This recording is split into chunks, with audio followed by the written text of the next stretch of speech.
Topic है nitrogen की उपलब्धता में असंतुलन। दृष्टि IAS करंट अफेयर्स मैगजीन है, जून 2022 का मैगजीन है। टॉपिक है नाइट्रोजन की उपलब्धता में असंतुलन। इन्वायरमेंट का ये टॉपिक है। चर्चा में क्यों है? हाल ही में national socio environmental synthesis centre की एक रिपोर्ट के अनुसार वैश्विक स्तर पर नाइट्रोजन की उपलब्धता में असंतुलन देखा जा रहा है। नाइट्रोजन की उपलब्धता में असंतुलन देखा जा रहा है, सोशियो एनवायरमेंटल सिंथेसिस सेंटर की रिपोर्ट है। कुछ स्थानों पर इस तत्व की अधिकता है तो वहीं कुछ स्थानों पर इसकी कमी बनी हुई है। तो नाइट्रोजन की उपलब्धता में असंतुलन देखा जा रहा है, ये सोशियो एनवायरमेंटल सिंथेसिस रिपोर्ट कह रहा है। इस टॉपिक को पढ़ने से पहले संभावित प्रश्न को देखते हैं, किस प्रकार से मेंस का क्वेश्चन बनाए जा सकते हैं। ये रहा संभावित प्रश्न। हाल ही में पृथ्वी पर नाइट्रोजन की उपलब्धता में असंतुलन देखने को मिला है। इसके कारणों पर चर्चा करते हुए प्रभावों पर टिप्पणी कीजिए और इसके प्रभावों पर टिप्पणी कीजिए। यह है क्वेश्चन। टॉपिक को समझिए, उसके बाद आप इस क्वेश्चन को लिखने का प्रयास करेंगे। चलते हैं टॉपिक के पास, समझते हैं। असंतुलन के क्या कारण हैं, यानी कि नाइट्रोजन असंतुलन के क्या कारण हैं? उच्च कार्बन डाइऑक्साइड सांद्रता के संपर्क में आने पर पौधे तेजी से वृद्धि करते हैं। इस प्रकार पौधे में नाइट्रोजन की मांग भी बढ़ जाती है। ये क्या है? कारण तो यहाँ पे नहीं। देखिए आगे क्या है। नाइट्रोजन की गिरावट में योगदान देने वाले अन्य कारकों में जंगल की आग है, ग्लोबल वार्मिंग भी शामिल है। यानी कि ग्लोबल वार्मिंग शामिल है इसमें, जंगल की आग एक कारण ये है। आगे देखिए, वर्ष 2017 के एक अध्ययन के अनुसार मानव जनित नाइट्रोजन पिछले 60 वर्षों की तुलना में वर्तमान में 5 गुना अधिक है। ये तो कोई कारण नहीं है, तो इसलिए कुछ पॉइंट ऐसे रहते हैं जो अरेंज सही से नहीं किया रहता है। यहाँ पे देखिए, यहाँ पे एक कारण में ये नहीं देना चाहिए, असंतुलन के कारण में। ठीक है, ये एक फैक्ट है, यह एक तथ्य है कि जो मानव जनित नाइट्रोजन पिछले 60 वर्षों की तुलना में वर्तमान में 5 गुना अधिक है। तो कारण में आपका यही एक पॉइंट है, नाइट्रोजन की गिरावट में योगदान देने वाले अन्य कारकों में जंगल की आग और ग्लोबल वार्मिंग को उत्तरदायी माना गया है। आगे देखें, नाइट्रोजन की कमी या अधिकता के परिणाम। कमी के परिणाम देखिए, नाइट्रोजन की कमी या अधिकता से विशेष रूप से उष्णकटिबंधीय और बोरियल वनों को नुकसान पहुंचेगा। उष्णकटिबंधीय और बोरियल वनों को नुकसान पहुंचेगा। इसके अलावा ऐसे जलीय और स्थलीय जीव जो जीवन निर्वाह के लिए नाइट्रोजन पर निर्भर है, उनका अस्तित्व संकट में है।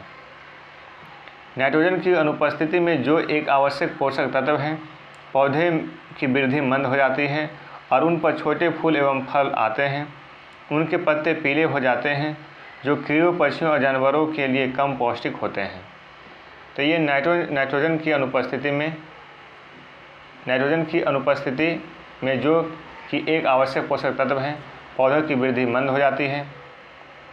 अगर नाइट्रोजन नहीं मिल पाएगा तो पौधों की वृद्धि नहीं हो पाएगी। उन पर छोटे फूल एवं फल आते हैं, उनके पत्ते पीले हो जाते हैं, जो कीड़े, पक्षियों और जानवरों के लिए कम पौष्टिक भी होते हैं। आगे देखिए, इसके अलावा कम नाइट्रोजन की उपलब्धता वातावरण से CO2 को अवशोषित करने की पौधों की क्षमता को सीमित कर सकती है। यानी CO2 को अवशोषित करने की क्षमता, जो पौधों की क्षमता होती है, इसको कम कर सकता है, सीमित कर सकता है। आगे देखिए, अधिकता के परिणाम। यदि नाइट्रोजन की वृद्धि हो जाए, नाइट्रोजन की अधिकता हो जाए तो क्या परिणाम होगा? देखिए, नदियां, अंतर्देशीय झीलों, पानी के तटीय निकायों अत्यधिक नाइट्रोजन का जमा होना सुपोषण का कारण बन सकता है। सुपोषण अथवा यूट्रिफिकेशन प्रदूषण की एक प्रक्रिया है जो तब घटित होती है जब एक झील अथवा जल स्रोत पौधे के पोषक तत्वों से अति समृद्ध हो जाता है, जिससे शैवाल एवं अन्य जलीय पौधों की अतिवृद्धि होती है। सुपोषण से हानिकारक शैवाल प्रस्फुटन, मृत क्षेत्र एवं मछलियों की मृत्यु जैसे परिणाम सामने आते हैं। तो ये सुपोषण का परिणाम है, नाइट्रोजन की अधिकता का परिणाम है। यूट्रिफिकेशन सुपोषण। यूट्रिफिकेशन जो है प्रदूषण की एक प्रक्रिया है। अत्यधिक नाइट्रोजन से क्या होगा, जमा होने से क्या हो जाएगा, सुपोषण होगा। ठीक है, तो सुपोषण हानिकारक होता है। सुपोषण के हानिकारक जो परिणाम है शैवाल प्रस्फुटन, मृत क्षेत्र में मछलियों की मृत्यु जैसे परिणाम सामने आएंगे।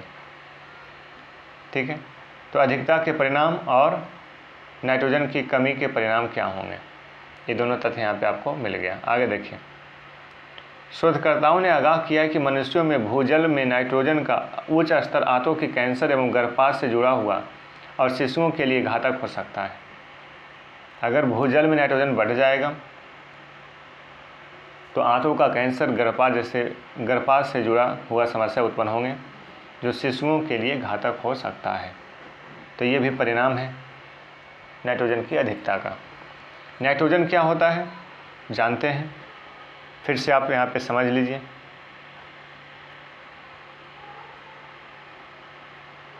नाइट्रोजन सभी जीवित जीवों के अस्तित्व के लिए महत्वपूर्ण प्राथमिक पोषक तत्वों में से एक है। नाइट्रोजन को भी प्राथमिक पोषक तत्व माना गया है। अपने गैसीय रूप में यह रंगहीन गंधहीन होती है, प्राय इसे निष्क्रिय गैस माना जाता है। किसे? नाइट्रोजन को। तरल रूप में यह जल के समान दिखाई देता है। वायुमंडल में नाइट्रोजन गैस 78% पाई जाती है। 78% पाई जाती है वायुमंडल में। नाइट्रोजन जीवन की आवश्यक कई अणुओं का हिस्सा है, जिसमें protein, nucleic acid, DNA, RNA और कुछ विटामिन भी शामिल हैं।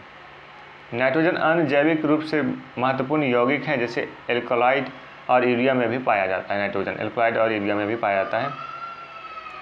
इस प्रकार नाइट्रोजन सभी जीवों के लिए एक आवश्यक पोषक तत्व है तथा जीवन के लिए ये सभी जीव सीधे वायुमंडलीय नाइट्रोजन का उपयोग करते हैं।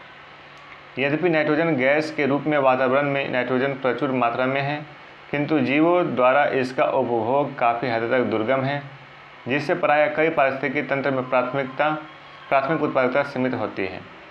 नाइट्रोजन का नाइट्रोजन गैस से अमोनिया में परिवर्तन होने पर ही यह पौधे जैसे प्राथमिक उत्पादकों के लिए उपयोग में लाई जा सकती है। नाइट्रोजन गैस के प्रमुख परिवर्तन निम्नलिखित प्रक्रिया के माध्यम से होते हैं: नाइट्रोजन स्थिरीकरण, नाइट्रीकरण, डीनाइट्रीकरण। नाइट्रोजन स्थिरीकरण क्या है? अमोनिया हेतु नाइट्रोजन गैस। नाइट्रीकरण क्या है? अमोनिया से नाइट्रेट और नाइट्रेट। डीनाइट्रीकरण क्या है? नाइट्रेट से नाइट्रोजन गैसों में बदलना। तो ये नाइट्रोजन स्थिरीकरण यानी कि अमोनिया हेतु नाइट्रोजन गैस का उपलब्ध होना नाइट्रोजन स्थिरीकरण है। नाइट्रीकरण यानी कि अमोनिया से नाइट्रेट या फिर नाइट्रेट में बदलना। डीनाइट्रीकरण क्या है? नाइट्रेट से नाइट्रोजन गैस में बदलना।